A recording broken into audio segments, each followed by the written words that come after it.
Have you ever wondered what secrets might be hidden behind the painted smiles of porcelain dolls? What if those lifeless eyes had witnessed horrors beyond imagination? In the autumn of 1898, when the cypress trees of southern Louisiana stood draped in Spanish moss against the twilight sky, a discovery in an abandoned general store would set in motion one of the most disturbing investigations in the state's history. What began as a routine inventory of a foreclosed property evolved into a case so macabre that many official records were subsequently sealed or destroyed. This is the story of the Bellamy wax doll and the terrible truth it revealed about the fate of Evangeline Frost. The small town of St. Simon, nestled along the winding banks of the Atchafalaya River, had always maintained an air of quiet respectability. Founded by French settlers in the late 1700s, its cobblestone streets and wrought-iron balconies spoke of old-world charm preserved in the humid embrace of the American South. By the turn of the century, St. Simon had grown into a modest trading hub where sugar plantations, fishing, and timber provided steady income for its 4,000 residents. Among them was Theodore Bellamy, proprietor of Bellamy's General Merchandise, a cornerstone of the community for over 20 years. On September 4, 1898, Bellamy's store failed to open for the first time in its history. Concerned neighbors who peered through the dusty windows saw no sign of Theodore, though his living quarters above the shop appeared undisturbed. Marshal James Woodley was summoned to investigate, and upon forcing entry to the premises, discovered the shop in perfect order, ledgers properly maintained, merchandise neatly arranged, and not a single item out of place. Yet of Theodore Bellamy there was no trace. It was as though the man had simply vanished into thin air, wrote Woodley in his initial report. No signs of struggle, no evidence of robbery, and no indication that Bellamy had planned to leave. His Sunday suit still hung in the wardrobe, and a half-eaten breakfast remained on the kitchen table, the coffee in the cup beside it long gone cold. The disappearance might have remained a minor mystery, one of many unsolved cases in rural Louisiana, had it not been for the arrival of Bellamy's younger brother, Franklin, from New Orleans 2 weeks later. Franklin came to settle his brother's affairs and liquidate the store's inventory. It was during this process, in the cramped storage room behind the shop counter, that the first unsettling discovery was made. Inside a locked cedar chest, wrapped carefully in yellowed linen and nestled in a bed of straw, lay a remarkably lifelike wax doll. Standing nearly 3 feet tall, the doll bore the exquisite craftsmanship of a master artisan. Its face, that of a serene middle-aged woman with delicate features, had been painted with extraordinary attention to detail. The glass eyes, an unusual shade of amber, seemed to follow one's movements across the room. Most striking was the doll's hair, not the expected horsehair or wool, but actual human hair, auburn in color, and arranged in an elaborate coiffure typical of the fashionable ladies of New Orleans. "I never knew Theodore to have any interest in dolls or wax figures," Franklin later testified. "He was a practical businessman with simple tastes." Finding such an elaborate piece among his possessions was utterly bewildering. More puzzling still was the date etched into the wooden base upon which the doll stood. August 28, 1898, merely 1 week before Theodore Bellamy's disappearance. Franklin brought the doll to the attention of Marshal Woodley, who initially dismissed it as inconsequential to the investigation. The marshal's attitude changed dramatically, however, when Franklin mentioned a name embroidered on the inner lining of the doll's dress, E. Frost. "Evangeline Frost," Marshal Woodley whispered upon hearing the name. Good God! The name belonged to a well-respected widow who had moved to St. Simon from Charleston 3 years prior. Evangeline Frost, a woman of independent means and refined manners, had established herself as a music teacher to the children of prominent families. She was known for her exceptional beauty, her auburn hair and her remarkable amber eyes, features that now took on a disturbing significance in light of the wax doll's appearance. When Marshal Woodley and Franklin Bellamy called upon Mrs. Frost's small cottage on Magnolia Street, they found it empty. Neighbors reported that they had not seen the widow for nearly 2 weeks, assuming she had gone to visit relatives in Charleston, as she occasionally did. Yet her piano remained uncovered, sheet music still open upon the stand, as though she had stepped away in the middle of practice. A half-finished letter lay on her writing desk, dated August 27th, one day before the date inscribed on the wax figure. Marshal Woodley's investigation took a grim turn when he discovered Theodore Bellamy's journal concealed beneath a loose floorboard in the storekeeper's bedroom. The final entries revealed a man consumed by obsession. August 20th, 1898. She came into the store today, radiant as always. I offered her the imported lace she had inquired about last week, and our fingers touched as I handed her the package. I felt such electricity in that moment that I nearly confessed everything. But the time is not yet right. She does not yet understand the depth of my devotion. August 24th, 1898. E continues to rebuff my advances. Today she told me plainly that she could never return my affections and asked that I cease my attentions. She does not understand that what exists between us transcends her momentary reluctance. I have begun the preparations. Soon she will be mine eternally. August 27th, 1898. All is ready. Tomorrow I will call upon E with the gift I have prepared, a rare perfume from France that I've modified with my own special ingredients. Once she is in a suggestible state, I will bring her here where everything is prepared. The process must begin while the subject is still alive to ensure the best results. Reichmann's manual is explicit on this point. The journal made reference to a certain Heinrich Reichmann, whom Theodore described as a master of preservation techniques he had met during a business trip to New Orleans in 1895. Further investigation revealed that a man by that name had indeed resided in the French Quarter, an immigrant from Bavaria who had established a reputation as a highly skilled embalmer and creator of anatomical wax models for medical schools. The most disturbing entry was the last, dated August 28th. It is done. She fought at first, which I had not anticipated. The struggle caused some damage, which required additional work to conceal, particularly around the throat. Nevertheless, I am pleased with the result. She is perfect now, unchanging, eternal, her essence captured forever. The flesh was weak, but the wax shall endure. When the journal was presented to the district attorney, he authorized an immediate and thorough search of Bellamy's store. In the cellar, behind a recently constructed false wall, investigators discovered a small workshop containing tools for the manipulation of wax, various chemicals and surgical instruments, all meticulously arranged.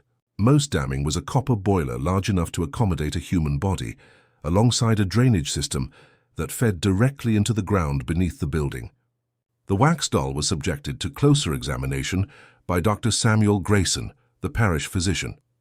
His findings, submitted to the court in a sealed report, contained revelations so disturbing that the judge ordered all but the most essential details to be stricken from the public record.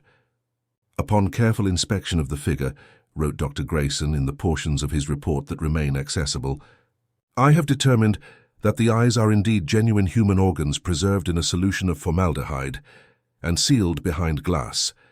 Furthermore, certain portions of the figure's underlying structure appear to be organic in nature, specifically several of the larger bones which I believe to be human. As news of the investigation spread, residents of St. Simon came forward with accounts of Theodore Bellamy's increasingly erratic behavior in the months preceding his disappearance. Eliza Tanner, who operated a bakery across the street from Bellamy's store, recalled an incident in early August. I happened to glance across the way and saw Theodore standing in his doorway, staring fixedly at Mrs. Frost as she walked down the street. There was something in his expression that chilled me to the bone. Not anger exactly, but a kind of hungry intensity. When Mrs. Frost had passed from view, Theodore remained in the doorway for several minutes, perfectly motionless before returning inside. I remember thinking it wasn't natural for a man to stand so still for so long. The investigation took an unexpected turn when a steamboat captain reported having transported a passenger matching Theodore Bellamy's description to New Orleans on the morning of September 3rd, the day before his disappearance was noted. The passenger had paid for passage with cash, carried only a single valise, and had spoken of traveling on to Europe, specifically to Bavaria. Marshal Woodley immediately dispatched telegrams to the New Orleans police and the port authorities, but Bellamy had vanished without a trace. Some speculated that he had indeed fled to Europe, perhaps to join his mentor Reichmann. Others, noting the substantial sum withdrawn from his bank account 2 days before his disappearance, suggested he had established a new identity elsewhere in America. The case might have ended there, an unsolved disappearance and a macabre memento of obsession, had it not been for the chance discovery made by two children playing along the riverbank 3 miles downstream from St. Samosi in October of that same year. Partially embedded in the muddy shore, exposed by the receding waters after autumn rains, was a human jawbone. Further excavation by the authorities uncovered additional remains: a ribcage, a pelvis, and several smaller bones, all stripped clean of flesh. The parish physician confirmed that the remains belonged to a woman of middle age and slender build. A gold tooth in the recovered jawbone was identified by Evangeline Frost's dentist as work he had performed 2 years earlier. The scattered condition of the remains suggested they had been in the water for some time, perhaps 6 to 8 weeks, corresponding with the date of Evangeline's disappearance. It appears that Bellamy disposed of those portions of the victim's anatomy that were unsuitable for his grotesque project, wrote Marshal Woodley in his confidential report to the governor. The recovered remains show evidence of having been treated with chemicals before being cast into the river, presumably to accelerate decomposition and eliminate any identifying features. The investigation broadened when authorities in New Orleans connected Theodore Bellamy to Heinrich Reichmann, the Bavarian embalmer. Reichmann's apartment in the French Quarter had been abandoned some months earlier, but a search of the premises revealed notebooks containing detailed instructions for the preservation of human tissues and the creation of lifelike figures using a combination of wax and organic materials. Most disturbing were sketches of what appeared to be hybrid creations, part wax model, part preserved human remains. One document, written in German and subsequently translated for the investigation, outlined a philosophy that shed light on Bellamy's twisted motivation. The preservation of beauty is the highest calling of our art. Through our methods, we defeat time itself, capturing forever that which would otherwise wither and decay. When one truly loves, one cannot bear the thought of losing the beloved to the ravages of age and death. True love seeks permanence. We provide the means to that noble end. As the investigation continued, other disappearances throughout the region came under renewed scrutiny. Between 1895 and 1898, 3 women had vanished from communities along the Mississippi and its tributaries. Each bore a passing resemblance to Evangeline Frost. Each was middle-aged, attractive, and lived alone. In one case, that of Clara Beaumont of Baton Rouge, witnesses reported seeing her in the company of a well-dressed gentleman matching Theodore Bellamy's description shortly before her disappearance. Most alarming was the discovery that Heinrich Reichmann had connections to a network of like-minded individuals across America and Europe.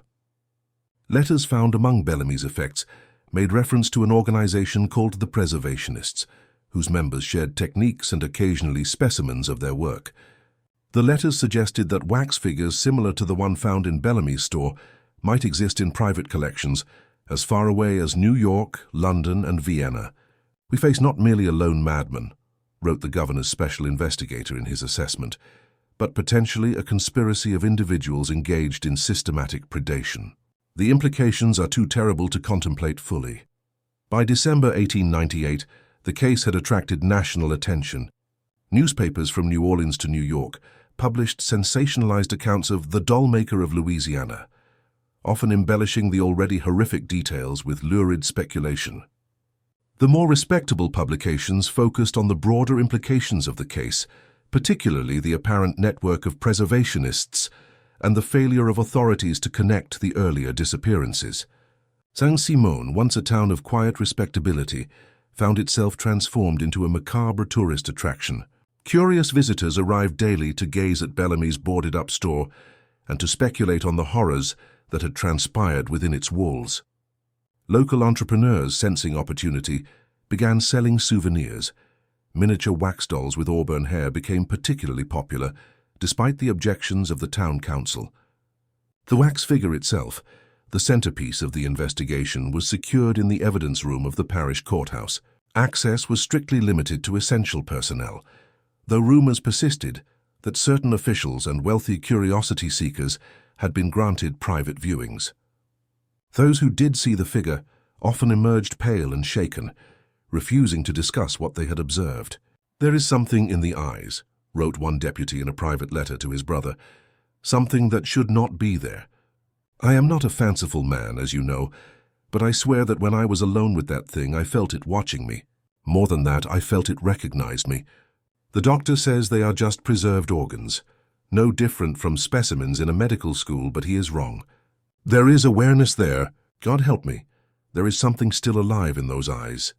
As 1898 drew to a close, the investigation reached an impasse.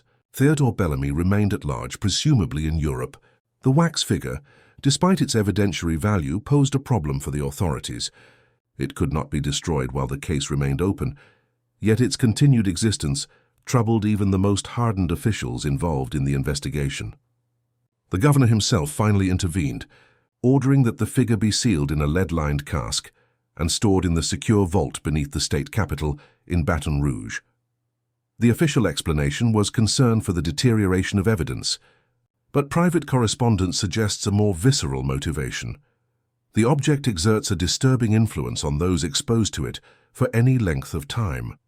Multiple staff have reported nightmares, and 2 guards assigned to the evidence room have requested transfers, citing unexplained sensations of being observed while alone with the sealed crate. As the new century approached, public interest in the case gradually waned. Other crimes and scandals captured the headlines, and the horror of Evangeline Frost's fate receded into local legend.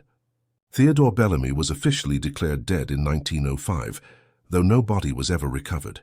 The store remained empty for years, as no business owner wished to occupy the site of such infamous events. Eventually it was purchased by the town and demolished, the land converted into a small park, where no mention was made of its grim history. The investigation into the broader network of preservationists continued sporadically, but yielded few concrete results. Reichmann was reportedly spotted in Berlin in 1902, but evaded authorities. Several collectors of medical curiosities and anatomical art came under scrutiny, but without sufficient evidence to pursue charges, these inquiries ultimately led nowhere. Yet the case was not entirely forgotten. In academic circles, particularly among those studying criminal psychology, the Bellamy incident became a frequently cited example of obsessive fixation and its potentially deadly consequences. Medical journals published scholarly analyses of the techniques described in Reichmann's notebooks, though always careful to omit specific details that might enable replication. Meanwhile, in government archives, the official files gathered dust. The lead-lined cask containing the wax figure was transferred multiple times, as administrative changes led to reorganization of storage facilities. By 1920, according to inventory records, it resided in a sub-basement of the Louisiana State Police headquarters, its significance largely forgotten by all but a few aging officials who had been involved in the original case. It might have remained there indefinitely, its horrors confined to the past, had it not been for the great Mississippi flood of 1927. As waters rose to unprecedented levels throughout the lower Mississippi Valley, emergency evacuation of government buildings included the hasty relocation of archived materials. In the confusion, certain items were misplaced or improperly documented. Among them, according to subsequent inventory reports, was a lead-lined cask, bearing only a case number from 1898. When the waters receded and normal operations resumed, a thorough accounting of all evacuated materials was undertaken. The cask containing the Bellamy wax figure was not among the items returned to storage. An internal investigation concluded that it had most likely been lost in the flood, possibly swept away when a temporary storage facility near the river was partially submerged. The official report declared the evidence permanently lost, and the case file was finally closed after nearly 30 years. Yet in the decades that followed, persistent rumors emerged from various locations across the southern United States. A private collector in Atlanta who kept a remarkably lifelike wax figure behind locked doors. A traveling carnival in Mississippi whose proprietor exhibited the immortal woman to select audiences for a premium fee. A New Orleans antique dealer who acquired an unusual wax mannequin from an anonymous seller in 1934. None of these leads was ever conclusively connected to the Bellamy case.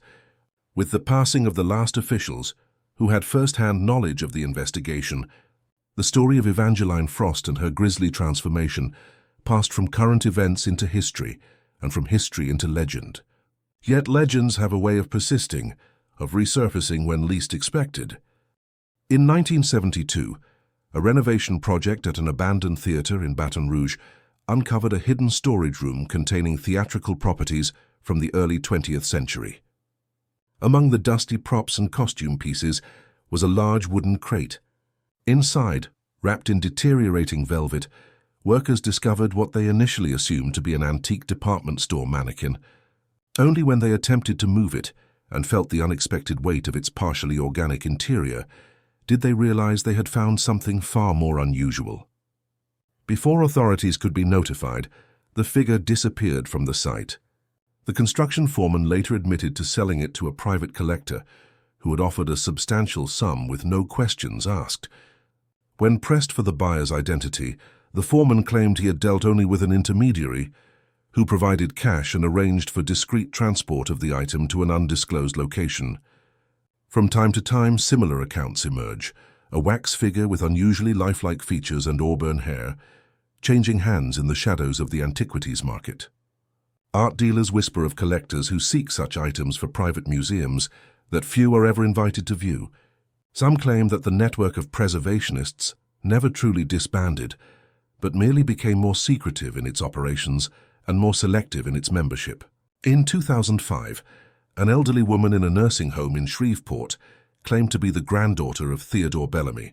According to her account, Bellamy had not fled to Europe but had established a new identity in Texas, where he continued his macabre work under the guise of a funeral home director. She spoke of a hidden room in her childhood home where grandfather kept his special dolls, figures so lifelike that as a child she had spoken to them, convinced they could hear and understand her. The one with the auburn hair was his favorite, she told a visiting historian researching Louisiana folklore. He would sit with her for hours, just talking, as though she could answer him. Sometimes at night I thought I heard her whispering back. The woman's claims were dismissed as the confused ramblings of dementia, yet when she passed away several months later, authorities discovered among her possessions a journal bearing the name Theodore Bellamy, a journal whose entries continued well beyond 1898, detailing techniques that had been refined over decades of experimentation. The journal was quickly confiscated by federal authorities, and its contents have never been made public. Officially, it was declared a clever forgery created by the woman herself, part of an elaborate fantasy constructed around local legends she had heard in her youth. The case remains closed, the evidence lost, the perpetrator long dead. And yet, in private collections across America and Europe, lifelike figures stand in climate-controlled display cases. Their glass eyes catch the light with an unnerving depth, almost as though something within them is looking outward, watching, waiting. Their painted lips hold secrets that cannot be spoken, memories of lives cut short and transformed into art by hands guided by a terrible devotion. And sometimes, when the only sound is the settling of an old house or the distant call of a night bird, those who tend these collections swear they can hear the softest whisper, like a desperate plea from very far away. In 2023, a specialist in art restoration was called to a private estate outside New Orleans to evaluate what the owner described as an unusual 19th-century wax figure. Her report, subsequently sealed by court order, contained a single recommendation: immediate destruction of the object by incineration at the highest possible temperature. When asked why such drastic measures were necessary for what appeared to be merely an antique curiosity, she would say only this: "I looked into its eyes, and something looked back. Something that has been trapped there for a very long time, something that remembers." The wax doll that once bore the essence of Evangeline Frost may have been lost to history, swept away by floodwaters, or concealed in some private collection. Yet those familiar with the case cannot help but wonder, if even a fraction of the rumors are true, how many others like her exist? How many have been created in the century and more since Bellamy first practiced his terrible craft? And what becomes of the awareness that some witnesses swore remained within those glass eyes? Does it eventually fade, or does it endure, trapped in its waxen prison for as long as the materials hold their form? Perhaps somewhere in a forgotten storage room or a jealously guarded private collection, Evangeline still waits, her body transformed, her essence captured, her consciousness suspended between life and death. And perhaps, On quiet nights when the moon casts long shadows through arched windows, the soft sound that might be mistaken for the settling of old floorboards is actually the faintest echo of her endless scream. Have you ever felt that peculiar sensation of being watched when you're alone in a room filled with antiques? That crawling feeling on the back of your neck, as if the inanimate objects around you harbor some fragment of consciousness from long ago. In the spring of 1900, as the investigation into Theodore Bellamy and the fate of Evangeline Frost receded from national headlines, her secondary discovery in the town of Saint-Simon would reveal that the horror extended far beyond a single wax figure or a lone madman's obsession. The original case had focused primarily on Bellamy's store, where the most damning evidence had been found. But when authorities finally gained access to Evangeline Frost's cottage, previously sealed as a crime scene, they discovered hidden correspondence that painted a more complex and disturbing picture of the events leading to her disappearance. In a hollowed-out copy of Wuthering Heights on her bookshelf, investigators found a series of letters addressed to her sister in Charleston. The final letter, never mailed, contained a revelation that sent shockwaves through the investigation. I fear I may have placed myself in grave danger. For several months now I have noticed Mr. Bellamy's inappropriate attentions, but I believed them to be merely the awkward advances of a lonely shopkeeper. Yesterday, however, I discovered something that suggests a far more sinister nature to his interest. While visiting Mrs. Lefebvre to deliver sheet music, I noticed a daguerreotype on her mantel of a woman who bore a striking resemblance to myself, so much so that I initially wondered if it might be a distant relation. Mrs. Lefebvre explained that the image was of Gabrielle Mercier, a French teacher who had lived in Saint-Simon briefly in 1895 before suddenly departing for health reasons. What disturbed me was not merely the resemblance, but Mrs. Lefebvre's casual mention that Miss Mercier had been a regular customer at Bellamy's store, and that he had even created a special display of imported French goods to attract her patronage. She vanished shortly after rejecting what Mrs. Lefebvre described as an improper proposal from Mr. Bellamy. I have made inquiries and learned of at least 2 other women of similar appearance who passed through our town in recent years, only to depart under mysterious circumstances. In each case, Theodore Bellamy showed them particular attention. I am making arrangements to return to Charleston immediately. I dare not confront Bellamy directly with my suspicions, but I have written to Marshal Woodley, requesting a private meeting tomorrow morning. By the time you receive this letter, I should be safely on my way to you. But if anything should delay my departure— The letter ended abruptly, suggesting that Evangeline had been interrupted while writing, perhaps by the arrival of Theodore Bellamy himself. Bearing his deadly gift of poisoned perfume, Marshal Woodley was forced to acknowledge that he had never received any communication from Evangeline Frost. Later investigation revealed that a boy who occasionally worked for Bellamy had been seen delivering letters around town on the day in question. When questioned, the child admitted that Mr. Bellamy had paid him to collect any letters addressed to the marshal from the town's postal box, claiming he had been asked to deliver them personally. Armed with this new information, authorities across Louisiana and neighboring states began reviewing unsolved disappearances dating back to 1895, when Bellamy first encountered Heinrich Reichmann in New Orleans. The pattern that emerged was as clear as it was terrifying.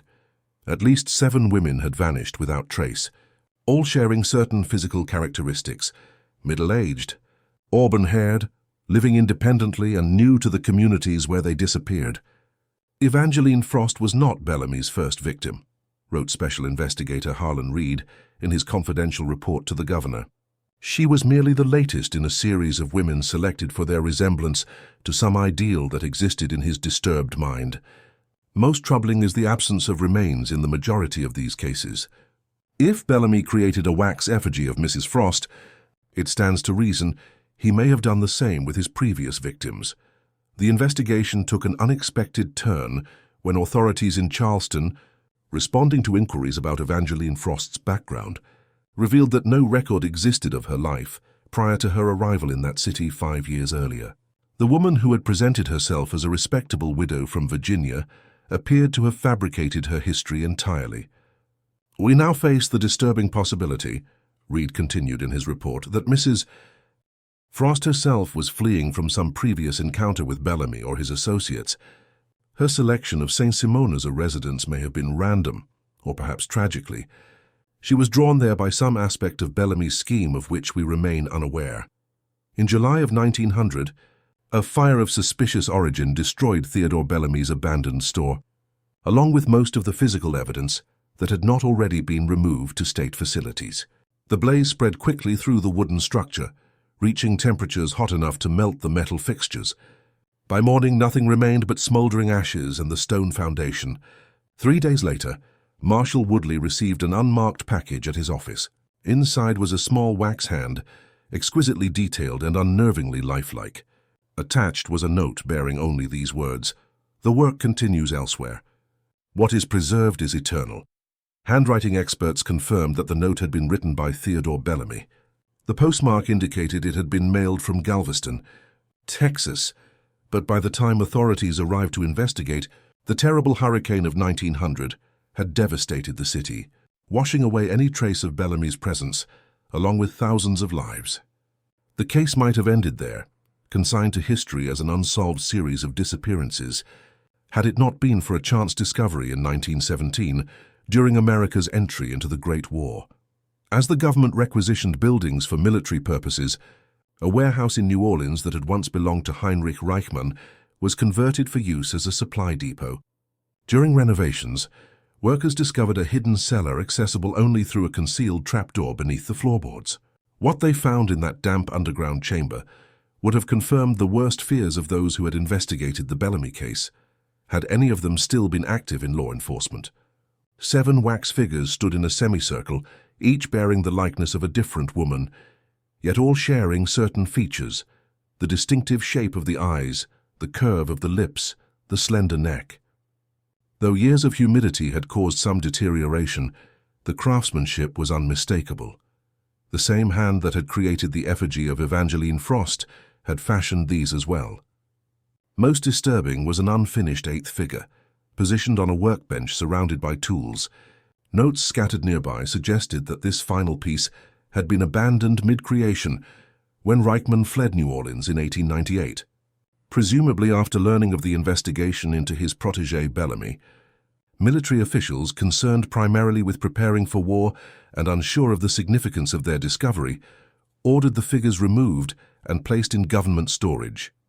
Records indicate they were transferred to a facility in Washington, D.C., where they were catalogued simply as anatomical models of unknown origin and eventually forgotten. Decades passed. The Bellamy case faded from public memory, referenced occasionally in scholarly works on criminal psychology or sensationalist books about unsolved mysteries of the American South. Those directly involved in the investigation passed away, taking with them the visceral horror they had experienced when confronting the wax effigy of Evangeline Frost. Then, in 1977, during the renovation of a 19th-century mansion in Savannah, Georgia, workers discovered a hidden room in the cellar. Inside was a collection of personal effects that appeared to have belonged to Theodore Bellamy, including journals dated from 1900 through 1915.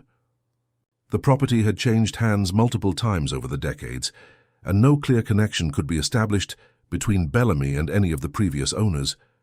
The journals, now held in the special collections of a university library under restricted access, detail Bellamy's life after fleeing Louisiana. According to his own account, he traveled extensively throughout the South and eventually to Europe, always staying one step ahead of authorities. More disturbing are his descriptions of continuing his preservation work, with at least 4 additional subjects during this period. "The technique improves with each attempt," he wrote in a passage dated 1912. "Ours methods were merely the foundation upon which I have built something far more sophisticated. The earlier subjects retain awareness, but it is a confused state, a half-consciousness trapped between worlds. My recent work has achieved a more perfect preservation of the essence. They remain fully cognizant, their personalities intact within their transformed bodies. Sometimes I can hear them quite clearly, though no sound passes their waxen lips." The most chilling aspect of the journals is Bellamy's repeated reference to a network of like-minded individuals, the preservationists, who shared his obsession with capturing human beauty in more permanent forms. He described meetings in Paris, Vienna, and London with collectors and practitioners who exchanged techniques and occasionally traded or sold their preserved subjects to one another. "We are not mere collectors," Bellamy wrote. "We are artists who have transcended the limitations of conventional sculpture. Our medium is life itself, transformed but not extinguished. What others see as murder, we recognize as transfiguration, the elevation of fleeting beauty into immortality." The final journal entry, dated January 19, 1915, suggests that Bellamy had returned to America and established a new identity in a small town near the border between Louisiana and Texas. He described plans for his masterpiece, a composite figure incorporating elements from all his previous subjects, which would embody the perfect feminine essence I have sought throughout my life's work. Whether he completed this final project remains unknown. No record exists of Bellamy's death under his own name, or any of the aliases mentioned in his journals. Some researchers speculate that he may have lived well into the 1920s or even 30s, continuing his gruesome work in increasing isolation as age and changing times forced him further into the shadows. The legacy of Theodore Bellamy and Heinrich Reichmann extends beyond their direct victims. Throughout the 20th century, collectors of unusual antiquities have reported acquiring wax figures of extraordinary craftsmanship and disturbing realism. Some claim their acquisitions exhibit inexplicable phenomena, changes in expression observed when no one is watching, the sensation of breath when standing nearby, whispered sounds emanating from sealed display cases in the dead of night. Most such claims can be dismissed as the product of overactive imaginations or deliberate mystification to increase the value of collectibles. Yet occasionally, experts in art conservation or forensic anthropology have been called to examine these figures, and their findings suggest that at least some may contain actual human remains incorporated into their structure. Bones, teeth or hair that can now be identified through modern DNA analysis. In 2010, an anonymous donor presented a small regional museum in Louisiana with what appeared to be an antique wax mannequin discovered in a family attic. When museum staff began restoration work, they discovered human teeth embedded in the figure's jaw and immediately contacted authorities. Forensic testing revealed DNA consistent with that of Evangeline Frost, extracted from a hairbrush found among her personal effects, preserved in the state archives. Before a full investigation could be completed, the figure disappeared from the museum's storage area. Security cameras captured no evidence of conventional theft, showing only an empty corridor, and then inexplicably the glass case standing vacant. Museum staff reported hearing a woman's weeping in the building for several nights afterward, though no source could be identified. The disappearance prompted renewed interest in the historical case, leading to the discovery of documents suggesting that the network of preservationists described in Bellamy's journals had not dissolved after his disappearance.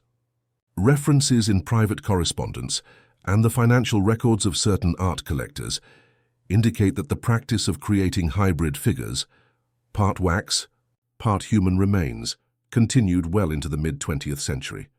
Most disturbing are indications that the techniques pioneered by Reichmann and refined by Bellamy may have been adapted to incorporate newer preservation methods and materials. If Bellamy's later journal entries are to be believed, these techniques were not merely about preserving the appearance of his victims, but somehow capturing some essence of their consciousness, trapping awareness within the transformed body. The scientific community dismisses such claims as impossible, the ravings of a deranged mind, or the embellishments of those seeking to enhance the mystique of their collections. Yet those who have spent time in proximity to these figures often report a similar experience, the unsettling sensation of being recognized, of something within those glass eyes following their movements with more than mechanical precision. "There is awareness there," wrote one art conservator in a private letter, after examining a figure believed to be from the early 1900s. "Not life as we understand it, perhaps, but something persists. I worked alone with the figure for several weeks, and during that time I began to hear a woman's voice in my dreams, always saying the same thing: 'Please release me. I have been here so long.'" In recent years, specialized law enforcement units dealing with trafficking in human remains have investigated several private collections suspected of containing such figures. Their findings remain classified, but occasional leaks to the press suggest that the practice of creating these macabre objects may not be confined entirely to the past. A 2020 report from an unnamed federal agency described the discovery of a workshop in an isolated area of rural Maine containing materials and equipment consistent with the creation of composite, human wax figures according to methods originating in the late 19th century, but utilizing modern polymers and preservation techniques. The proprietor, described only as an elderly male subject with connections to European collectors, was found deceased at the scene, apparently from natural causes. Inside the workshop were 3 partially completed figures and extensive documentation, suggesting connections to similar operations in Eastern Europe and South America. Most alarming was evidence that the workshop had been active as recently as 3 months prior to its discovery. The case of Theodore Bellamy and Evangeline Frost, once dismissed as a historical curiosity from a less enlightened age, now appears to have been merely the first documented instance of a practice that has continued, hidden but unabated for more than a century. The network of preservationists that began with Reichmann's teachings has evolved, adapted, and expanded, operating in the shadows of the legitimate art and antiquities market.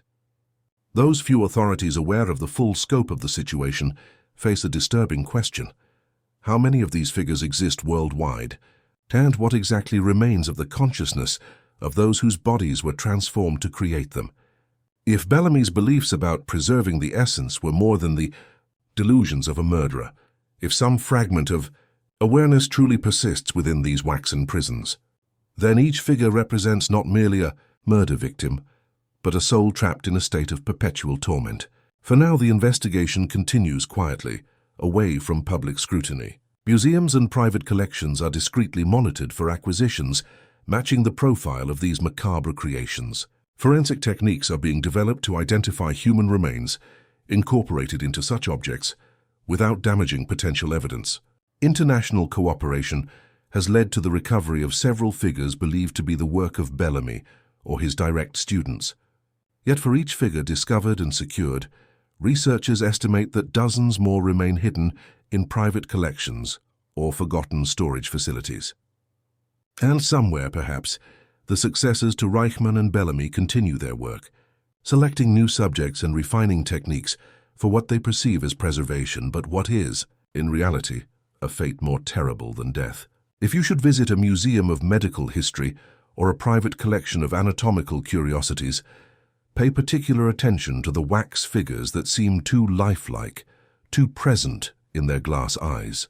And if, as you turn to leave, you feel the weight of a gaze following you across the room, if you hear at the very edge of perception what might be a whispered plea, remember Evangeline Frost and the others like her, forever watching from behind eyes that cannot close, waiting for a release that may never come.